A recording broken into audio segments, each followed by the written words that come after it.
Here's my quick summary for the events of the third session of God's End Agenda, played with Kieran as GM and Jerry and Renee and me as the players. And we have played the fourth session now, so I can say this as kind of the little sandwich piece that accounts for the missing recording, or the sound was so borked that it was unusable. So what occurred? We finished the second session with our characters having looked all about the local county. We had looked at a dead guy's stuff from the body recovered from the cave. We had met a very much in over his head user agent who now regrets his participation sharply, I'm sure. We investigated a church where a woman had said she had seen angels, and turns out she had, and were able to reconstruct some of the events, given the family of crows and the nature of the scary portal, the discussion with the government archaeologist. We had kind of managed to piece together a number of what had gone down, and the most immediate concern, which was this scary pulsating portal. A super important point about this session, and why I'm particularly sorry that it's not available for your viewing, is that after the second session, I had an issue. In order to talk at all, in order to play at all in the second session, my take was that Jerry and I basically just had to jump in and start talking because Kieran would not stop talking. And that we just had to bull in there. And it actually took some overcoming some resistance. You had to actually be rude.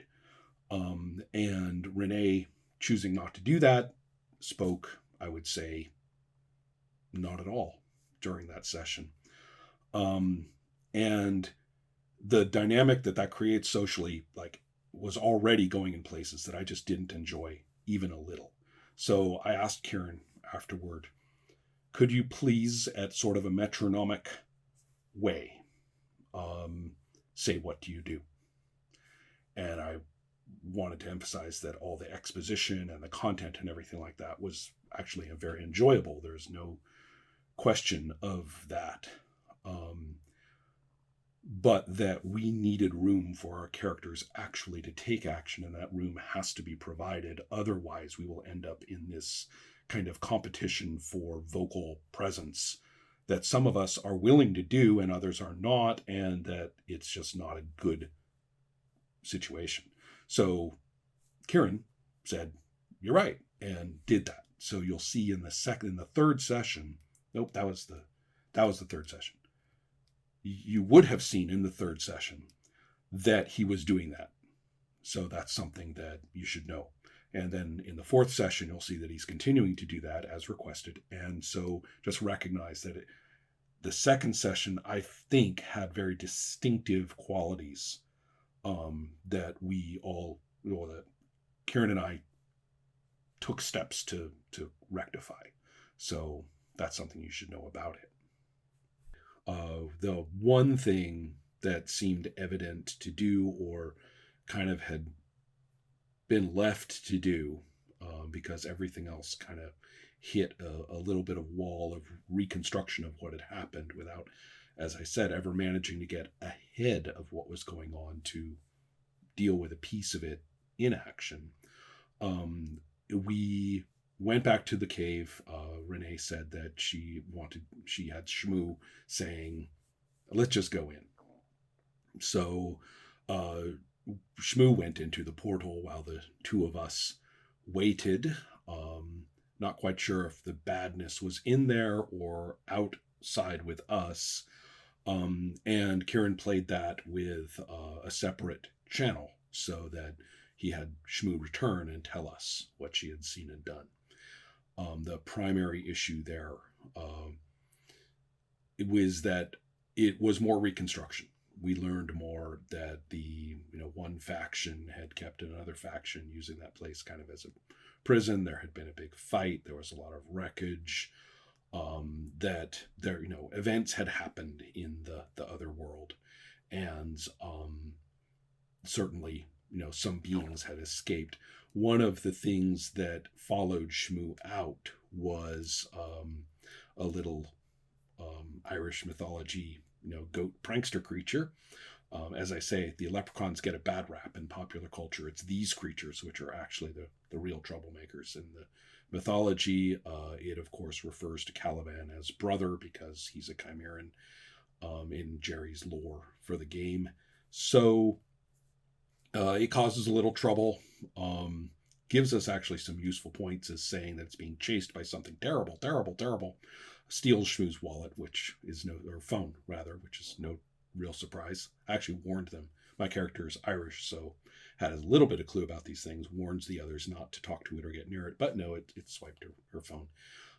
And really, I mean, letting it out into the night. Okay, there's worse things already walking around out there. I mean, the Morrigan is out there spreading havoc, certainly. So whatever, go away, little goat. You got this thing coming after us. And sure enough, a stone drone, as Kieran later called it, a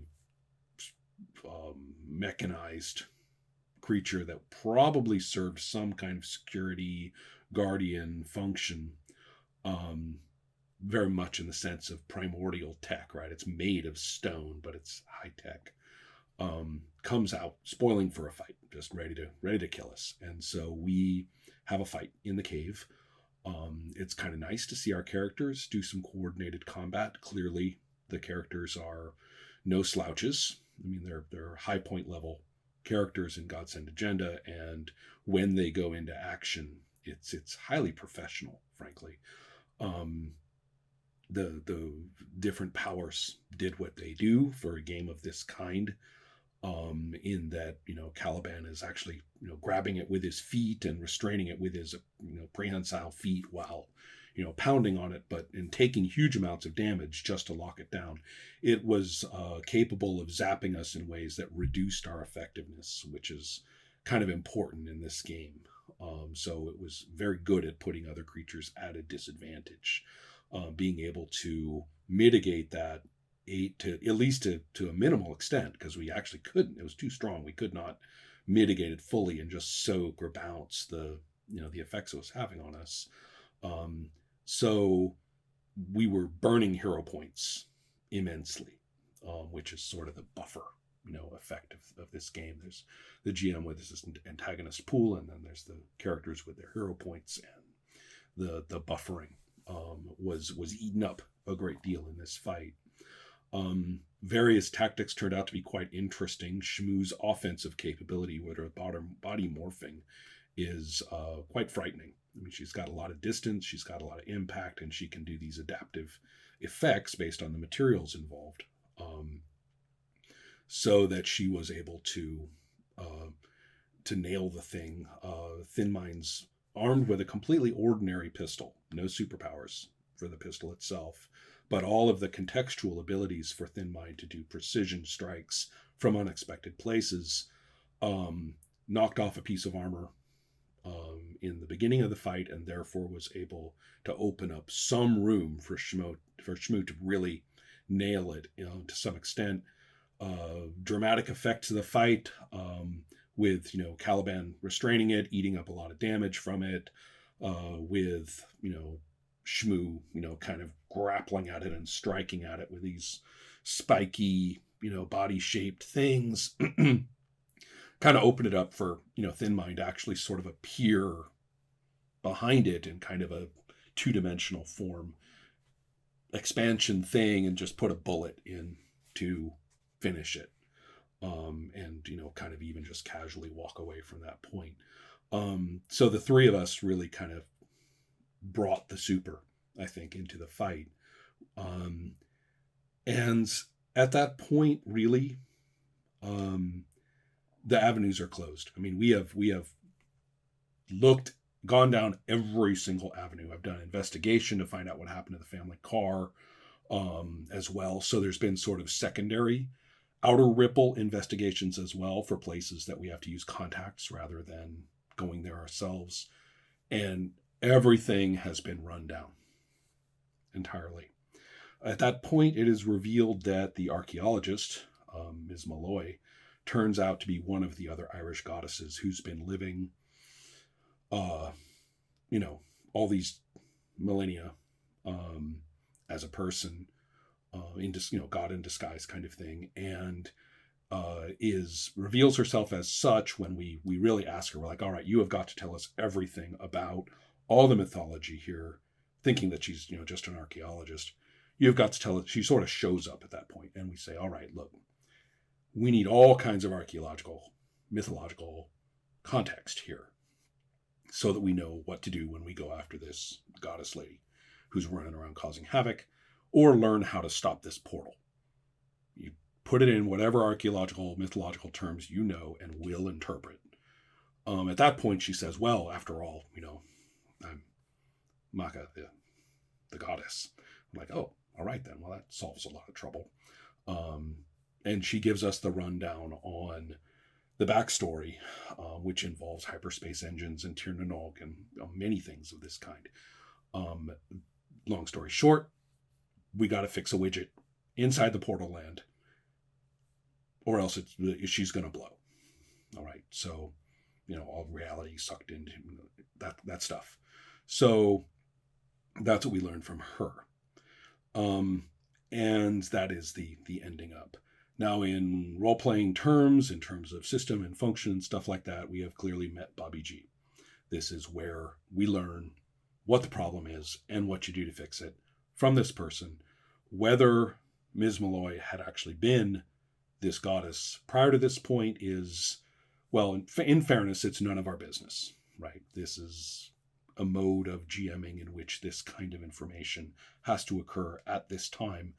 And if it was planned as such or not planned as such, doesn't really matter and isn't creatively, of note. But this is that character who did this at the end of session 3.